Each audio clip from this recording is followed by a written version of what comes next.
GoGiang tự hào là đơn vị truyền thống có nhiều mẫu đăng ký bản quyền lĩnh vực nhà gỗ và đại diện tham dự triển lãm các cấp cho làng nghề mộc gỗ cổ truyền Tràng Sơn, Thạch Thất, thành phố Hà Nội. GoGiang được giới chuyên môn đánh giá cao cùng nhiều giải thưởng lớn trong lĩnh vực nhà gỗ, kiến trúc truyền thống, giải nhì triển lãm mỹ thuật ứng dụng toàn quốc lần thứ 4 do Bộ Văn hóa tổ chức. Chúng tôi là sự lựa chọn của lãnh đạo các tập đoàn, công ty hàng đầu trong và ngoài nước, cùng với chuyên môn cao của đội ngũ kiến trúc sư, bề dày kinh nghiệm lâu năm và tâm huyết của thợ từ làng nghề mộc cổ truyền Tràng Sơn,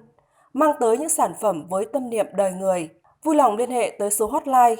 0933 666 929 hoặc nghệ nhân quốc gia Thạc sĩ Kiến trúc sư Nguyễn Giang 0912 666 929. Trân trọng cảm ơn.